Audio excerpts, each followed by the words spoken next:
des écrits ensemble. On va lire une portion des écrits, on peut se tenir debout pour honorer la parole de Dieu. Je vais vous donner un texte. Le texte que je vais vous donner, certainement, il surprendra plusieurs. Mais c'est dans mes habitudes. Nombre chapitre 14.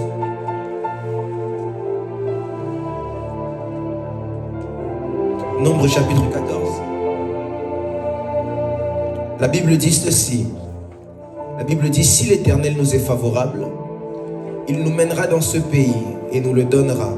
C'est un pays où coule le lait et le miel. J'aimerais qu'on puisse le relire, je vais le relire pour tout le monde. La Bible dit, si l'Éternel nous est favorable, il nous mènera dans ce pays et nous le donnera. C'est un pays où coule le lait et le miel. J'aurais pu vous donner une autre portion des écrits qui dit, demandez-moi les terres et je vous les donnerai en possession. Quelqu'un me suit? J'aurais pu aussi vous donner une autre portion des écrits où Dieu parle à Josué, dans le livre de Josué, au premier chapitre, il dit, toute terre où foulera la plante de tes pieds, je te les donnerai en possession. Quelqu'un me suit ici? Mais j'aimerais beaucoup plus m'attarder sur ce texte, Nombre chapitre 14, verset 8. Je vais le redire une dernière fois, on peut s'asseoir. La Bible dit, si l'Éternel nous est favorable, il nous donnera ce pays, et il nous mènera dans ce pays, et nous le donnera. C'est un pays où coule le lait et le miel. Maintenant, j'aimerais vous le traduire ou encore vous l'interpréter dans le sens de mon message. Si l'Éternel nous est favorable, il nous mènera en 2023 et nous donnera cette année. C'est une année de manifestation des étoiles. Quelqu'un me comprend ici? Je vais le redire. Si l'Éternel nous est favorable, il nous mènera dans cette année 2023 dans laquelle on est. Et il nous la donnera. C'est une année de manifestation des étoiles. Ici, le 4 décembre, si je ne me trompe pas, c'était quel jour la veillée? C'était le 4 décembre. On avait fait une veillée ici où j'avais dit beaucoup de choses concernant les choses qui allaient se passer en 2023. J'avais annoncé tout un tas de choses qui devaient se passer. Je ne sais pas si vous suivez les infos un peu, mais il y a déjà beaucoup de choses qui commencent à arriver. Hier même, on m'a envoyé, une personne qui était là le 4, m'a envoyé une vidéo où on parle de la nouvelle monnaie dont j'avais parlé. On parle d'une monnaie qui doit commencer, qui est en train de prendre naissance, mais l'Union nationale de tous les États veulent mettre cette monnaie en place partout dans le monde à partir de 2026, mais veulent commencer à l'introduire en 2023. Mais le but, c'est qu'à partir de 2026, cette monnaie puisse commencer à travailler partout dans le monde. J'avais parlé de ces choses ici à la veillée. J'avais dit que vous verrez en 2023 une nouvelle type de monnaie émerger. C'est une monnaie en ligne qui fonctionne différemment des monnaies qu'on a aujourd'hui. C'est comme une monnaie universelle. J'avais parlé de toutes ces choses. J'avais parlé d'un nouveau réseau social qui allait arriver. Toutes ces choses sont déjà en train d'arriver. Hier, on m'a envoyé plusieurs vidéos. Moi-même, j'étais choqué. J'ai dit, waouh. Parce que lorsque Dieu parle, Dieu ne manque pas de veiller sur sa parole pour l'accomplir. Amen. Et lorsqu'on était là le 4 décembre, j'avais dit que Dieu m'avait dit que l'année 2024, c'était l'année des manifestations des étoiles. Alors, vous savez, souvent, nous les prophètes, on travaille beaucoup aussi en garnison de prophètes. Lorsque Dieu nous dit une chose, on ne la garde pas seulement pour nous, non seulement on l'a dit au peuple de Dieu, mais on consulte aussi les autres prophètes pour savoir qu'est-ce que Dieu a dit aux autres prophètes. Quelqu'un me suit ici? Et je me souviens, alors que j'ai consulté plusieurs prophètes avec qui je suis lié d'amitié ou lié de fraternité, ils me diront beaucoup de choses similaires à ce que j'ai reçu de Dieu. J'ai un ami à moi qui est le prophète Kevin Mack, c'est mon frère, il est en Afrique, entre l'Afrique du Sud et l'Ikassi au Congo, et il me dit, quand je lui dis, Dieu m'a dit cette année c'est l'année de la manifestation des étoiles, des lumières plutôt. Lui m'a dit cette année c'est la manifestation des lumières. Il a dit c'est exactement la même chose que Dieu lui a dit. Un autre homme de Dieu me dit cette année c'est l'année des étoiles. Et si vous remarquerez bien, c'est que ça tourne beaucoup autour de la même chose. Quelqu'un me suit ici? Mais cette année, année de manifestation des étoiles, année de manifestation des lumières, année de la manifestation de la spiritualité, toutes ces choses que vous voulez, vous remarquerez que c'est une année qui a été décrétée comme celle-ci. Mais il est possible de ne pas vivre cette année-là si on ne respecte pas certains processus. L'année a été appelée comme étant l'année de la manifestation des étoiles, ou encore l'année où tout le monde va commencer à briller. Il est possible que ce soit une déclaration générale, mais que tu puisses manquer à cette déclaration à cause de plusieurs choses que vous pourrez faire dans la vie. Quelqu'un me suit ici? Lorsque vous lisez vos Bibles, est-ce que quelqu'un me suit? Lorsque vous lisez vos Bibles, vous remarquerez avec moi qu'il y a un homme dans la Bible qui s'appelle Moïse. L'homme de la Bible qui s'appelle Moïse, Exode chapitre 3, Dieu parle à Moïse, il dit « J'ai entendu les cris de mon peuple, je suis venu pour les délivrer. Et le but que je te donne à toi, Moïse, c'est d'emmener mon peuple à Canaan. » Quelqu'un me suit jusqu'ici? Et Dieu dit à Moïse, par toi, je vais prendre mon peuple et je vais l'emmener à Canaan. C'est pourquoi il est écrit dans la Bible, c'est par un prophète qu'Israël fut sorti hors d'Égypte et par un prophète qu'Israël fut gardé. C'est Moïse le prophète dont on parle ici, parce que Moïse est le prophète des Hébreux, jusqu'aujourd'hui d'ailleurs. Parce que c'est celui qui leur a emmené la loi que Dieu le Père leur avait donnée. D'ailleurs, lorsque vous voyez toutes les choses de Genèse jusqu'à Josué, c'est Moïse qui écrit toutes ces choses.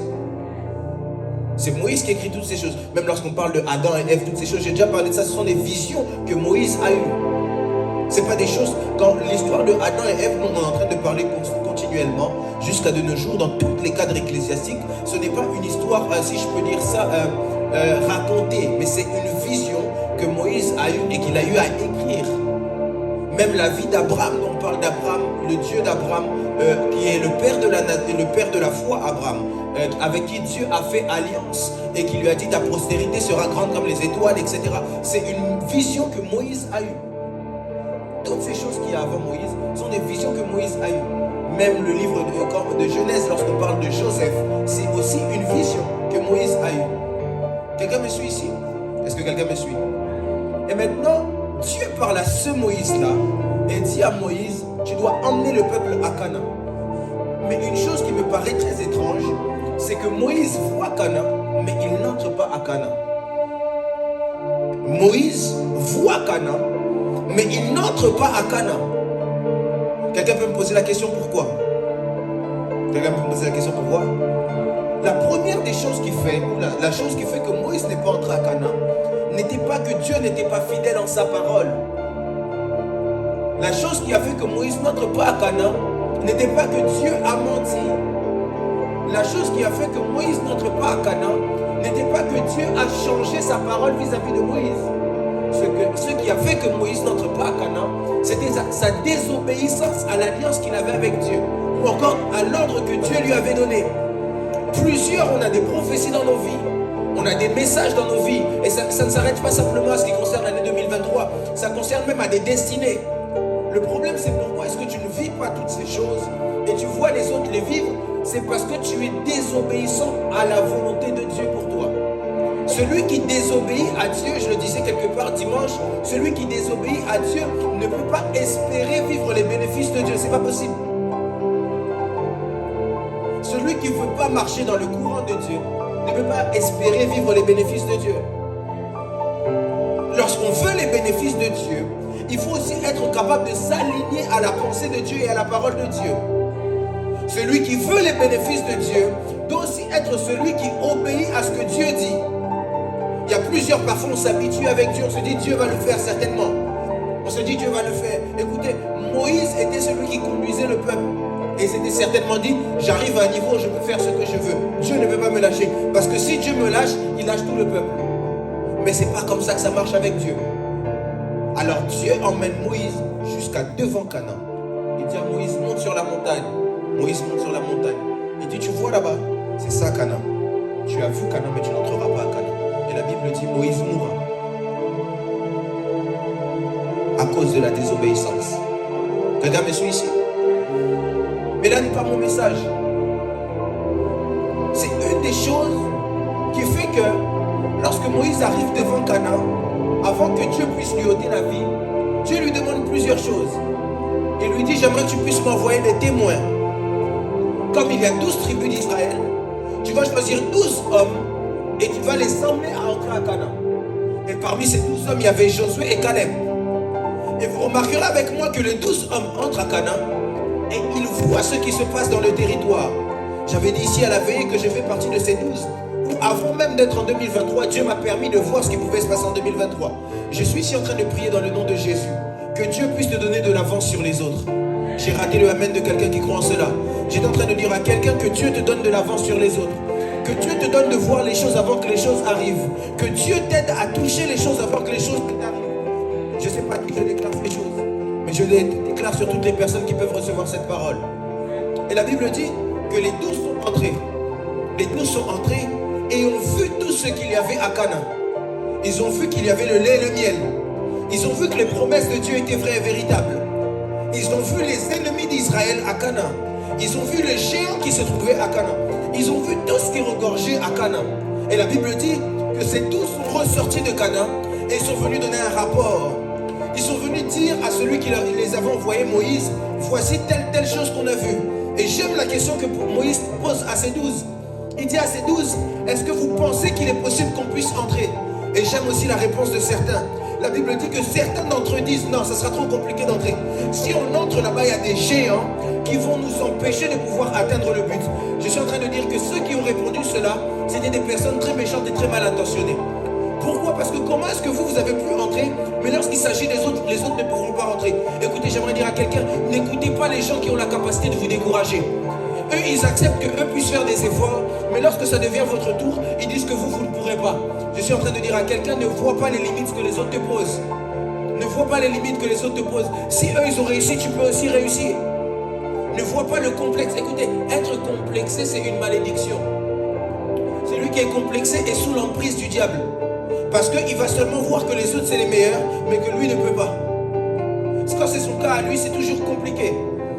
C'est une des stratégies par lesquelles le diable passe pour pouvoir toucher les enfants de Dieu. J'en parlais avec une dame pour qui je suis en train de prier en ce moment. Et je lui disais, vous savez, le diable ne peut pas posséder un chrétien.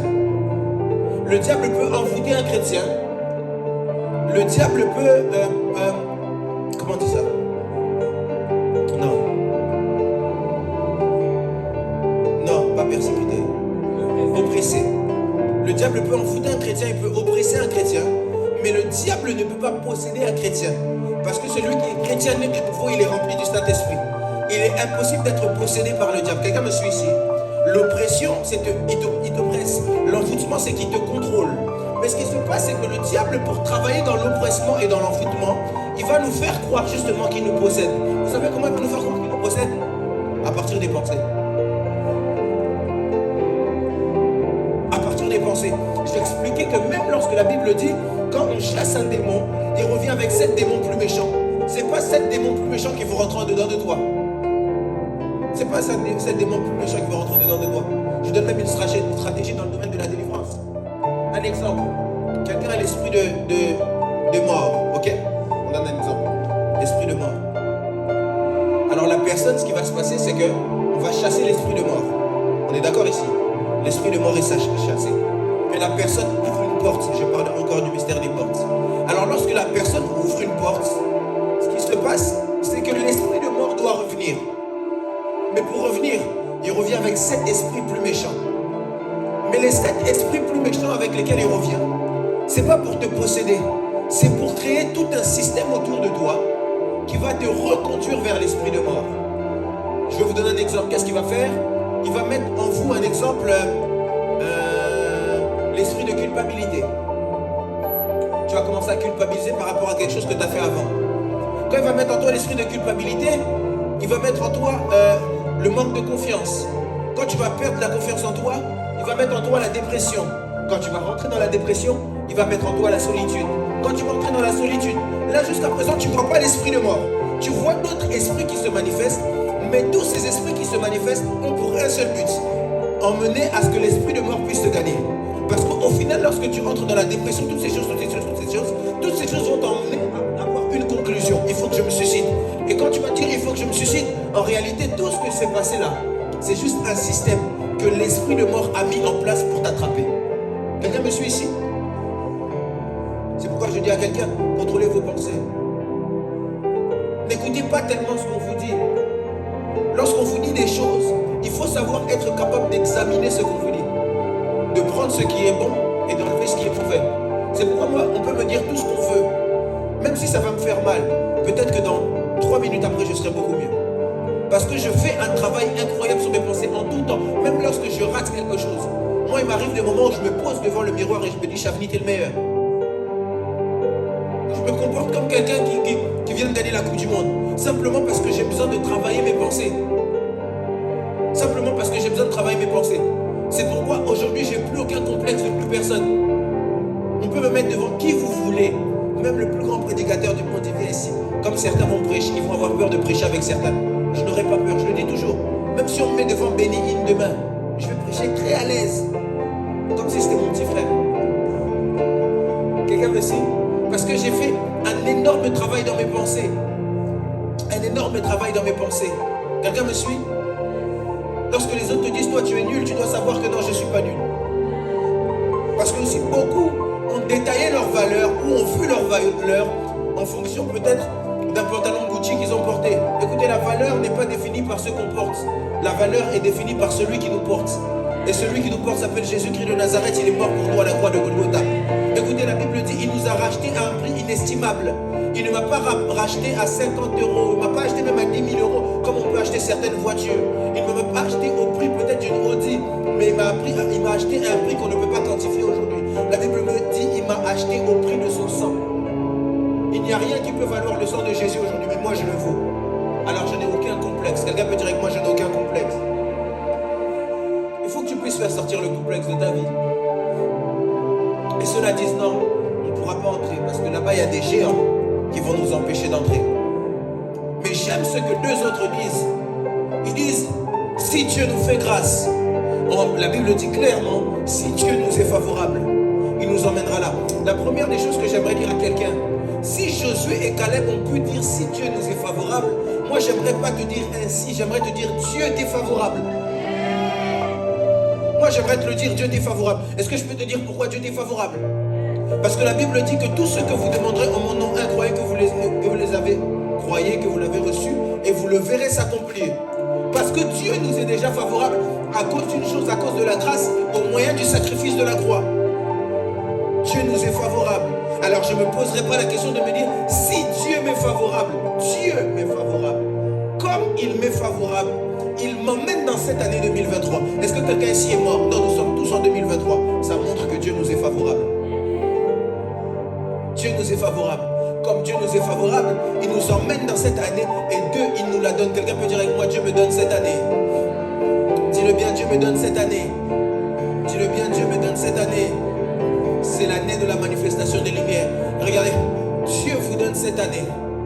Et maintenant, une chose que j'aime avec Dieu, et une chose que vous devez retenir, si vous devez retenir une chose de mon message aussi aujourd'hui, c'est que quand Dieu nous donne une chose, il nous donne aussi toujours deux devoirs par rapport à cette chose. Retenez ça sur tout ce que Dieu vous donne. Si Dieu vous donne un mariage, si Dieu vous donne un diplôme, si Dieu vous donne des finances, tout ce que Dieu vous donne, Dieu vous demande toujours deux choses par rapport à ce qu'il vous donne. Quelqu'un peut me dire, c'est quoi prophète? J'entends pas. Les deux choses que Dieu nous demande de faire quand il nous donne quelque chose. La première chose, c'est garder. La deuxième chose, c'est multiplier. À chaque fois que Dieu te donne quelque chose, tu as deux devoirs par rapport à cette chose. Le premier devoir que Dieu te donne, c'est que tu dois savoir garder. Et le deuxième devoir que Dieu te donne, c'est de savoir multiplier. Maintenant, j'aimerais t'expliquer comment garder. Celui qui garde, c'est un gardien. C'est un chamar en hébreu. Et c'est un intercesseur, c'est quelqu'un qui prie. J'aimerais dire à quelqu'un, Job, je n'ai rien à reprocher à Job. Si j'ai une chose à reprocher à Job, c'est que Job ne savait pas garder. Job savait avoir toutes les bénédictions. Job savait être intègre et droit devant Dieu. Mais Job n'avait pas la capacité de garder. C'est pourquoi vous remarquerez avec moi, là où on est en train de juger le cas de Job, Job est absent. Parce qu'il n'était pas là pour veiller. Alors que Job devait être celui qui veille. Le même reproche que je fais à Job, c'est le même reproche que je peux faire à Pierre. Pierre est en train de vivre sa vie. Il a la facilité de vouloir protéger Jésus en voulant couper l'oreille de ceux qui veulent l'attraper. Mais Pierre a l'incapacité de protéger sa vie. C'est pourquoi Jésus est en train de lui dire, toute la nuit le diable t'a réclamé, mais moi j'ai prié pour toi. En d'autres termes, ton incapacité de veiller faisait que le diable pouvait te prendre, mais simplement parce que moi j'ai gardé pour toi. Je suis en train de dire ici à quelqu'un, lorsque tu veux posséder 2023, tu dois être quelqu'un qui doit savoir prier. Tu dois être quelqu'un qui doit savoir se tenir aux portes de 2023. J'aime le dire, les gardiens ne sont jamais à l'intérieur. Les gardiens ont toujours deux positions. Soit ils sont devant, soit ils sont au-dessus. Parce que lorsque tu es au-dessus, tu es comme un général overseer. Tu es comme un intendant général. Tu vois tout ce qui se passe. Ceux qui entrent, ceux qui sortent, tu vois. Ceux qui passent sur les côtés, tu vois. C'est ça que tu dois faire. Tu dois être le gardien de ta vie. posséder 2023, c'est en étant le gardien de ta vie. En 2023, les choses ne doivent pas te surprendre. En 2023, les choses ne doivent pas te surprendre. En 2023, tu dois être celui qui prie, qui cherche Dieu pour savoir qu'est-ce que Dieu fait, qu'est-ce que Dieu dit. Tu dois savoir être ami de Dieu en 2023. J'aime cet homme qui était capable de garder. La Bible dit, alors que Dieu voulait frapper Sodome et Gomorrhe, il y avait un homme qu'on appelle Abraham. Abraham était en train de garder Sodome et Gomorrhe parce que à Sodome et Gomorrhe, il y avait quelqu'un qu'on appelle Lot qui était son neveu. Et Abraham est en train de dire à Dieu, il dit à Dieu, si tu veux frapper Sodome et Gomorrhe, mais ne permets pas que Lot et sa famille puissent être touchés. Pourquoi est-ce que Abraham avait cette capacité? Parce que Abraham était devenu ami de Dieu. Celui qui est ami de Dieu, c'est celui qui dialogue avec Dieu. C'est celui qui est intime avec Dieu. Et c'est ce qu'Abraham était. Abraham passait du temps dans la prière. Et à cause du temps dans la prière qu'il faisait, la Bible dit, Dieu dit, est-ce que je peux faire quelque chose sans avertir Abraham? Je suis ici et je lève ma main droite. Et je déclare dans le nom de Jésus que rien ne puisse t'arriver ou arriver à un des tiens sans que Dieu puisse t'avertir dans le nom de Jésus. La Bible dit, et Abraham commence à plaider la cause. Et il y a un autre gardien dans la Bible que j'aime beaucoup. Ce gardien, c'est quelqu'un comme Moïse. Moïse pouvait savoir tout ce qui se passait dans le peuple. Et de telle sorte à ce qu'un jour, Moïse a même eu une conversation très colérique avec Dieu. Parce que quand Dieu voulait frapper le peuple, Moïse a dit, si tu n'as pas fait alliance avec moi, alors frappe-les. Mais s'il y a une alliance, alors ôte mon nom du livre de vie. Il a dit à Dieu, si tu veux les toucher, alors enlève-moi du livre de vie. Parce que l'alliance que Dieu avait avec Moïse, ou la relation que Dieu avait avec Moïse, permettait à Moïse de pouvoir faire certaines choses. Je suis en train de chercher ici les chrétiens qui ne chercheront pas simplement à devenir des prophètes. Je suis ici en train de chercher les chrétiens qui ne chercheront pas à devenir seulement des pasteurs, mais je cherche les chrétiens qui pourront décider des choses dans le monde spirituel. La Bible est en train de dire que Michée était dans le conseil de Dieu. Michée était assis. Alors que sur la terre, il y a plein de choses qui se passent. Michée était assis au conseil de Dieu. Écoutez, être prophète ne signifie pas être assis au conseil de Dieu. Si quelqu'un pense que je mens, je vous dis d'aller lire la Bible dans le livre de 1 roi et poser la question au prophète du roi Akab. Où est-ce que vous étiez lorsque la décision sur le roi Akab se passait? Les prophètes du roi Akab viennent avec toute leur onction prophétique et disent au roi, va, Dieu va te donner la victoire. J'aimerais dire à quelqu'un, leur plus grand problème c'est qu'ils n'étaient pas des gardiens. Ils n'étaient pas là lorsqu'on prenait la décision. Mais Michée lui vient. Michée n'est pas le prophète du roi Akab. Michée est le prophète de l'Éternel. Et en tant que prophète de l'Éternel, il vient. Et il dit, écoute roi Akab, cette nuit alors que vous étiez en train de dormir, moi j'ai assisté au conseil de Dieu. Et j'ai vu un esprit s'élever et dire, moi j'entrerai comme un esprit de mensonge dans la bouche des prophètes du roi Akab pour qu'ils puissent le livrer à la mort. Il est possible qu'un prophète puisse commencer à posséder. Il est possible que des prophètes puissent commencer à mentir à cause de l'impulsion d'un esprit de Dieu mais méchant. L'esprit là n'était pas un esprit satanique. C'était un esprit de Dieu, mais qui avait un esprit méchant. Quelqu'un m'a compris? La Bible dit, au conseil de Dieu, Dieu veut frapper Akab. Et quand il veut frapper Akab, c'est Dieu qui veut le faire. Il dit, qui est-ce que je vais envoyer pour livrer Akab à la mort? Et il y a un esprit qui se lève, qui dit, moi je vais aller comme un esprit de mensonge dans la bouche de ses prophètes à lui pour le livrer au combat afin qu'il y meure. L'esprit n'était pas un esprit du diable. L'esprit qui s'est levé, c'est un esprit de Dieu, mais qui est venu avec une mission mauvaise pour quelqu'un. Les esprits de mort ne viennent pas seulement de Satan. Mais ça, c'est la haute spiritualité. C'est le sacerdoce. Ce n'est pas pour les petits enfants. Quelqu'un me suit ici? Quelqu'un me suit ici? Aujourd'hui, il y a tout un tas de prédications très stupides que les gens prêchent. Je suis désolé de dire ça. Mais quand j'écoute certains prédicateurs, je me dis, est-ce qu'ils lisent vraiment la Bible? Est-ce qu'ils cherchent vraiment Dieu? Un jour, j'aime dans le livre de 1 Samuel, j'en parlais avec Enoch. Enoch m'a dit, Chablis, si tu prêches des trucs comme ça, tu deviens fou. Les gens vont te dire, t'es un occultiste. La Bible dit, Saoul commence à chercher la face de Dieu. Et il demande à Dieu de le répondre. Et Dieu ne le répond ni par les prophètes, ni par les songes, ni par les orim. Maintenant, je pose la question à quelqu'un, c'est quoi les orim? C'est quoi les orim? Et en plus, ce texte nous fait comprendre une chose. C'est que lorsque Dieu veut nous répondre, il y a 3 choses par lesquelles il nous répond. 1, les prophètes. 2, les songes. 3, les orim. Mais les prédicateurs d'aujourd'hui critiquent les prophètes. Ah, les prophètes, c'est des faux. Tous les prophètes, c'est des faux. Il y a des faux prophètes. Ils aiment seulement la prophétie. Écoutez, la prophétie, c'est la parole directe et authentique de Dieu. Celui qui n'aime pas la prophétie n'aime pas Genèse. Celui qui n'aime pas la prophétie n'aime même pas Apocalypse. Quand on parle de Jésus, revient bientôt, Maranatha, c'est une prophétie. Est-ce que quelqu'un me suit ici? Et la Bible dit, ils disent, gardez. Je suis en train d'encourager quelqu'un ici à garder tout ce que Dieu lui donnera. Dieu t'emmène en 2023, mais c'est dans ton devoir de garder 2023. Dieu t'emmène en 2023, mais ce n'est pas le devoir de Dieu de te garder en 2023. C'est ton devoir de garder 2023. J'aime le dire, ne demandez pas à Dieu de faire ce qu'il a déjà fait. Ne demandez pas à Jésus-Christ de revenir une deuxième fois sur la croix. Il a déjà fait, le reste, c'est aussi à toi de le faire. Parce que la Bible dit qu'à la croix, il a crié « Tétélestai », en français qui signifie « tout est accompli ». Tout est accompli de son côté. Maintenant, il y a des choses que toi, tu dois faire. Parce qu'il y a la part de Dieu et la part des hommes. Il y a beaucoup de fois, parfois, on prie, on dit « Seigneur, donne-moi ceci, donne-moi cela ». Parfois, ce n'est plus à Dieu de donner, c'est à nous d'aller chercher. Et ça, les chrétiens ne le savent pas. Ça, beaucoup de chrétiens ne le savent pas. Ça, beaucoup de chrétiens l'ignorent. Ça, beaucoup de chrétiens ne comprennent pas que dans le monde de l'esprit, il y a des codes pour pouvoir attraper certaines choses.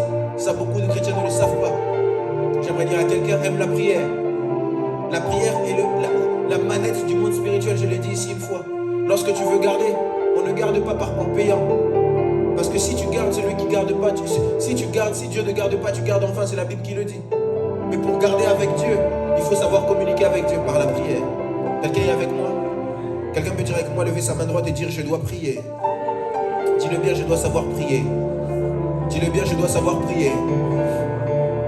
Et là, si on dit savoir prier, la deuxième chose, quand Dieu nous donne quelque chose, il faut qu'on puisse le multiplier. Lorsqu'on parle de multiplier, ça veut dire être productif dans ce que Dieu nous donne. Être productif dans les grâces que Dieu nous donne. Pour pouvoir posséder un lieu, pour pouvoir posséder une année, il faut savoir être en action dans ce lieu-là. Savoir être en action dans ce lieu. Vous savez une chose? Lisez la Bible. David est devenu roi avant d'arriver à la royauté. Mais entre le moment où on l'a oint roi et le moment où il arrive à la royauté, on le place à la royauté à cause des actes de foi qu'il a posés. À cause des actions qu'il a commencé à poser. À cause de la victoire face à Goliath. À cause de sa fuite face à Saoul. À cause de tous les bienfaits qu'il a fait avec Jonathan. C'est ça qui amène David à la royauté. Ce qui amène David à la royauté n'était pas l'huile qui était sur lui. L'huile était sur lui depuis très longtemps. Certains théologiens disent qu'entre le moment où on a oint David roi et le moment où il a eu la couronne, il y a plus de 30 ans qui se passent. Mais durant les 30 ans qui se passent là, David a eu à poser beaucoup d'actions qui ont fait qu'on puisse le placer à la royauté. Je suis ici en train de dire à quelqu'un, il faut que tu puisses poser des actions. Il faut que tu puisses poser des actions. Mais j'aimerais finir mon message en parlant des portes.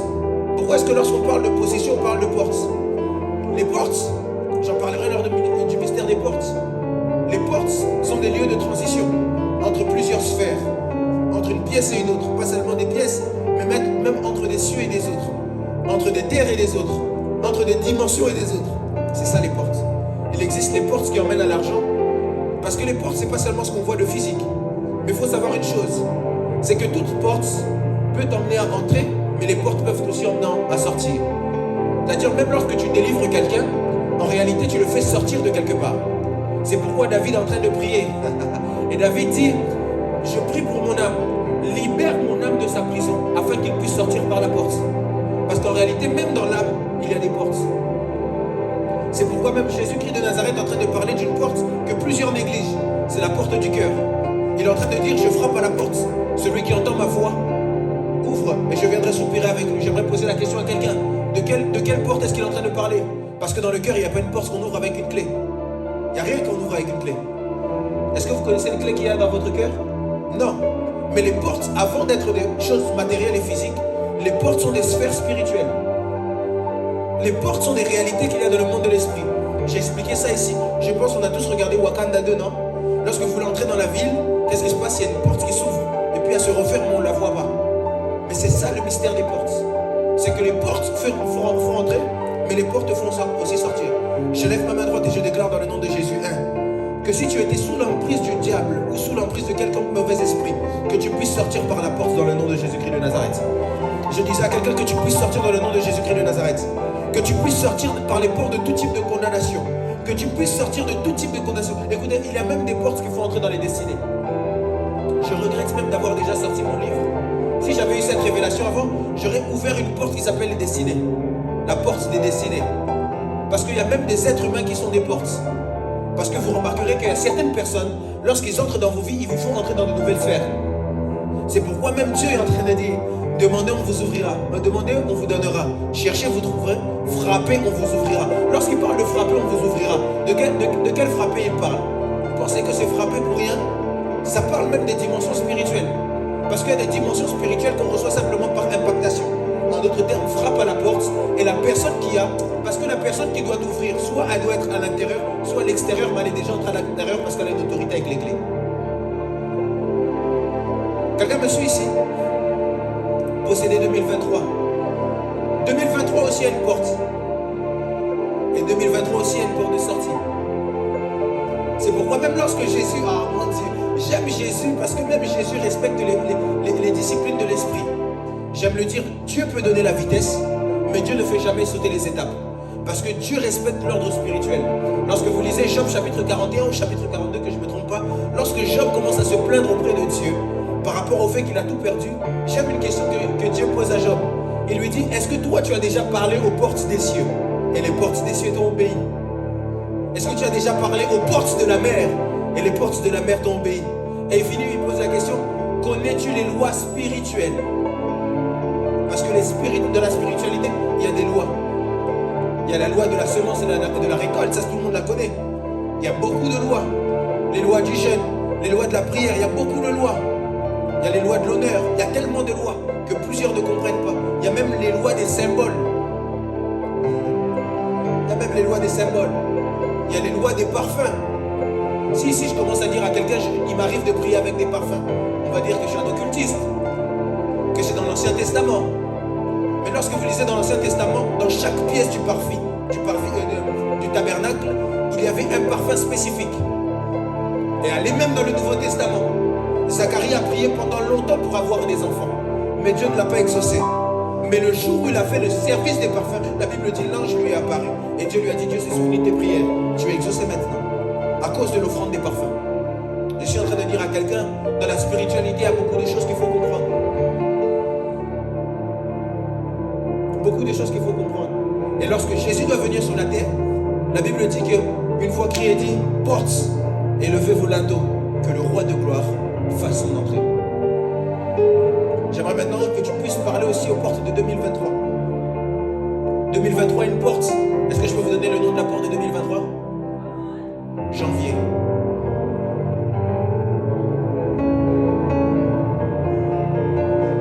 Mais 2023 n'a pas qu'une porte qui s'appelle janvier. 2023, une deuxième porte. Est-ce que je peux vous donner son nom? Décembre. Parce que janvier nous fait entrer dans l'année et décembre nous fait sortir de l'année. Et celui qui peut comprendre cela est capable de dire qu'en janvier, tu vis les prémices de tout ce qui se passe dans ton année. Et si en janvier, tu es capable de t'imposer face aux portes de 2023, en décembre, tu ressors différent. C'est pourquoi lorsque vous lisez l'histoire d'Esther, vous remarquerez que Esther a eu à poser des actes avant d'entrer dans la ville pour voir le roi. Parce qu'elle savait qu'en entrant dans la ville, elle s'imposait face aux portes de la ville. Oh mon Dieu. Et qu'en sortant de la ville, elle allait ressortir différent. C'est pourquoi Esther est entrée comme une candidate, mais elle a demeuré comme une reine. À cause de ce qu'elle a été capable de faire aux portes. C'est pourquoi même pour que le mur de Jéricho puisse tomber, on n'a pas touché le mur de Jéricho. On s'est tenu simplement aux portes. J'aimerais dire à quelqu'un, parler aux portes de 2023. Le mois de janvier n'est pas fini. Il nous reste quelques jours encore dans le mois de janvier. J'aimerais que tu puisses parler aux portes de 2023. J'aimerais J'aimerais que tu puisses parler au port de 2023 et dire au port de 2023, élevez vos linteaux, que le prophète fasse son entrée. J'aimerais que tu puisses parler au port de 2023 et dire au port de 2023, laissez-moi la place, je dois entrer maintenant. J'aime comment je parlais à 2023. Quand j'écris porte de 2023 sur mon WhatsApp en story, j'ai vu plein de gens m'écrire et me dire, mais de quoi est-ce qu'il s'agit? J'ai dit, 2023 doit me donner des choses. Mais si je ne le dis pas dès la porte, ces choses ne me seront pas données. Vous savez pourquoi? Lorsque vous voulez prendre rendez-vous, ou lorsque vous voulez entrer quelque part, c'est à la porte qu'on se présente et qu'on dit pourquoi est-ce qu'on est venu. Parce que ce qu'on dit à la porte détermine tout ce qui se passera durant le temps qu'on sera à l'intérieur. Si à la porte l'accueil est mauvais, durant tout le séjour à l'intérieur, ce sera mauvais. Mais si à l'accueil on nous reçoit d'une certaine façon, la façon dont on nous réceptionne à l'accueil définit tout ce qu'on va vivre. C'est pourquoi vous remarquerez, même lorsque vous allez dans les rendez-vous administratifs, il y a différents types d'accueil. Parce que chaque accueil, chaque porte est pour un cas différent. Je lève ma main droite et je déclare sur quelqu'un que les portes de 2023 puissent te recevoir. Parce que 2023 c'est ton année. Je suis en train de parler ici et dire à 2023, aux portes de 2023, d'obéir au son de ma voix et de te laisser entrer et de briller en cette année. J'ai raté le amen de quelqu'un qui croit en ces choses. J'ai raté le amen de quelqu'un qui croit en ces choses. Je déclare dans le nom de Jésus-Christ de Nazareth, pour toutes les personnes qui croient en cette parole, que 2023 soit ton année. Je parle aux portes maintenant. Les portes entendent ma voix et les portes de 2023 te sont ouvertes. Je parle aux portes même de 2024. Que les portes de 2024 puissent m'entendre. Qu'en 2024 tu puisses monter encore de gloire en gloire. Sachez parler aux portes. Sachez parler aux portes. Sachez parler aux portes. Parce que les portes sont des lieux stratégiques où il faut savoir faire certaines choses. C'est pourquoi vous remarquez, lorsque Saoul commençait à suivre David et que David devait fuir Saoul, David n'est pas parti n'importe où. La Bible dit David est parti se cacher à Najoth, près de Rama. Or Najoth signifie habitation et Rama signifie hauteur. En d'autres termes, David est parti se cacher dans des habitations élevées. Et ce qui se passe, c'est qu'à cet endroit-là, Najoth n'était pas n'importe quoi. Najoth, c'était la ville où résidaient Samuel et les autres prophètes. David est parti se cacher derrière celui qui l'a oint. Et lorsque vous remarquerez une chose étrange, lorsque Saoul envoie ses soldats chercher David, une chose que j'aime, lorsque ces soldats arrivent à la porte de Najoth, ces soldats commencent à prophétiser. Pourquoi? Pas parce qu'ils avaient l'onction prophétique, mais parce qu'ils se sont trouvés sur une porte prophétique. Les portes peuvent faire tout un tas de choses, mais il faut simplement avoir la révélation des choses qui doivent se faire au niveau des portes. Et lorsque la Bible dit que les soldats arrivent à Najoth, ils étaient dans le lieu où Samuel réside, dans la ville des prophètes. Ils ont commencé à prophétiser. Parce que Najoth était bien plus qu'une simple ville. C'était devenu une porte pour le prophétique. C'était devenu une porte pour le prophétique. Une porte pour le prophétique. De telle sorte à ce que quand les soldats sont partis, on a envoyé une autre troupe. Aussi, on commençait à prophétiser. Parce que peut-être ils croyaient que c'était du hasard. Et Samuel a dit, comme il croyait que c'était un grand gaillard, il a décidé de venir lui-même. Et lorsque lui-même est venu, ça ne lui a pas échappé. Lui aussi, il a commencé à prophétiser. Écoutez, derrière chaque porte, il y a des mystères. Derrière chaque porte, il y a des mystères. Derrière chaque porte, il y a des mystères. C'est pourquoi même le Jourdain est en réalité une porte. Parce que c'est sur le Jourdain qu'il y a beaucoup de mystères qui se passent. Élie a été enlevé au niveau du Jourdain. Jésus baptisé au niveau du Jourdain. Lorsque la colombe descend, c'était au Jourdain. Parce que le Jourdain est bien plus que tout ce qu'on croit. Le Jourdain aussi est une porte. Et je suis en train de déclarer qu'Orléans devienne une porte. Je parle à quelqu'un, je dis qu'Orléans devienne une porte. Je suis ici en train de dire à quelqu'un, Orléans devient une porte. Orléans ne sera plus une simple ville, mais Orléans devient une porte pour l'évangile. Et vous remarquerez avec moi, j'aime donner ce témoignage. À un moment de ma vie, je crois vers 2016-2017, j'ai commencé à expérimenter les expériences angéliques. J'étais dans mon salon et un jour,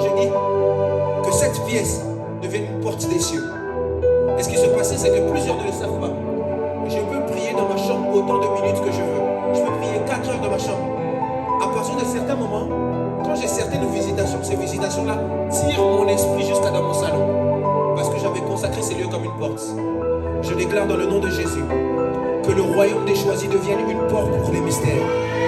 Que le royaume des choisis devienne une porte pour les mystères. Que le royaume des choisis devienne une porte où les anges montent et descendent. Je ne sais pas à qui je suis en train d'annoncer ces choses, mais je déclare dans le nom de Jésus que ta vie devienne une porte.